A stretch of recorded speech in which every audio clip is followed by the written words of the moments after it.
Yo, time to wake 'em up! Bonjour et bienvenue sur Discover 360. J'espère que cette chaîne vous plaira. Elle est consacrée à l'intelligence artificielle, au voyage et à la tech. Yo, check the mic, 1, 2. N'oubliez pas de souscrire. Bonne écoute. Next cipher begin! Today, we're diving deep into the world of cyberspies. We're going to investigate some of the most sophisticated digital operations on the planet, what are known as advanced persistent threats, or APTs. And we'll break it all down with 3 incredible real-world examples. But first, let me ask you something. Is it possible there's an invisible war being fought right now, silently, across the digital networks that run our entire world? Well, the answer is a big, resounding yes. And the soldiers in this war, they aren't on any physical battlefield. They are elite, state-sponsored hacking groups. And in cybersecurity, we have a name for them: APTs. So, what on earth is an APT, really? Let's deconstruct that name, because each word tells a really crucial part of the story. First up, advanced. Look, we are not talking about your stereotypical hacker here. We're talking about groups with incredible levels of expertise and, most importantly, huge resources, usually from a nation-state. They use custom, complex tools, and they attack from all kinds of different angles at once. Next, persistent. And this part is absolutely key. An APT isn't some quick smash-and-grab job. Nope. Their goal is to get inside a network and just stay there, silently, undetected, for months, sometimes even for years, as they slowly work towards whatever their goal is. And finally, threat. This is what ties it all together. This isn't just a random piece of malware floating around. An APT is a deliberate, human-driven mission. It's a well-orchestrated campaign with a very specific target and a very clear goal, whether that's stealing secrets, sabotaging equipment, or just emptying bank accounts. Okay, so what does this actually look like in practice? Well, here's their typical playbook. It starts with getting that first initial access. Then they establish a quiet little foothold.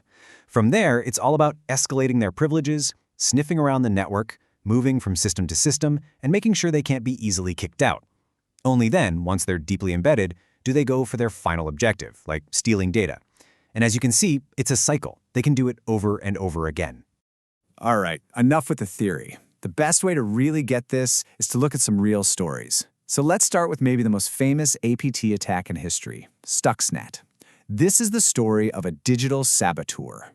The mission here was just audacious: physically sabotage Iran's nuclear program without ever firing a single bullet. And the weapon?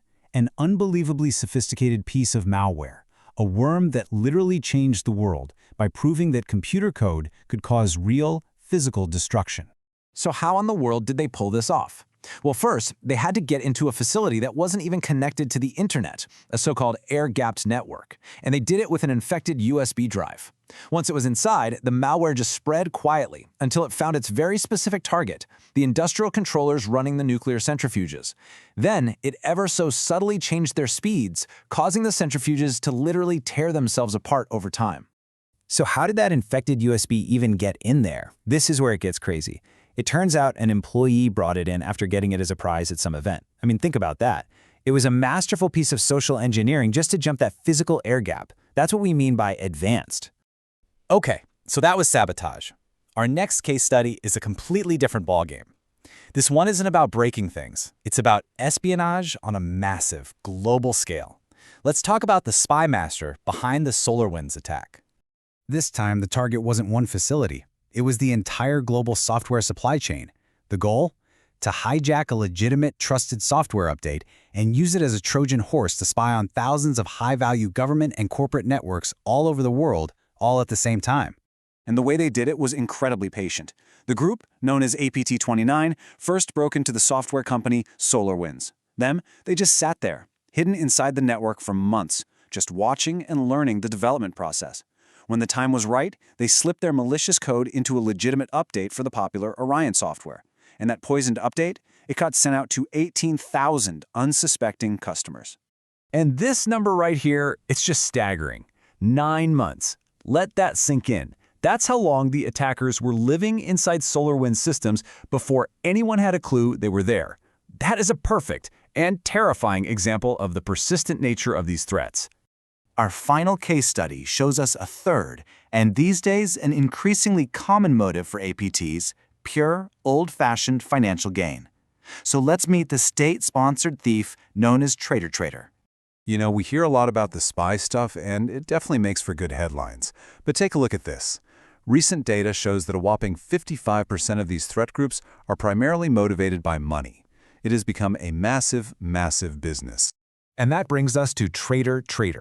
This is a specialized unit inside North Korea's infamous Lazarus Group. And their mission is crystal clear: steal enormous amounts of cryptocurrency to get around international sanctions and bankroll the regime's programs. And their tactics are really modern and pretty insidious. They'll often start by posing as a recruiter on a site like LinkedIn. They'll find a developer at a crypto company and tempt them with a fake but very convincing job offer. They'll even send a coding challenge. But that challenge tricks the developer into running a malicious script which steals their credentials. And just like that, the attackers are in, ready to divert millions. And the amount of money we're talking about here is just, wow, it's mind-boggling. In May of 2024, Trader was linked to a single heist that stole over $300 million in Bitcoin from one exchange. This isn't just cybercrime. It's state-sponsored bank robbery on a digital scale. Okay, so we've looked at a saboteur, a spy master, and a state-sponsored thief. Let's pull this all together. Why does any of this matter to you? What's the big picture here? This table really lays it all out for us, side by side. We saw sabotage with Stuxnet, we saw massive espionage with SolarWinds, and we saw industrial-scale theft with Trader. The actors are different, the targets are different, the motivations are different, but the core advanced persistent threat playbook, it's the same. So what's the really crucial takeaway here? APTs are basically the cyber soldiers of modern countries. Their missions can be anything from sabotage to spying to straight-up theft. And in doing all this, they've completely blurred the line between what we think of as crime and what we think of as international conflict. Our critical infrastructure, our software supply chains, these are now the key battlegrounds.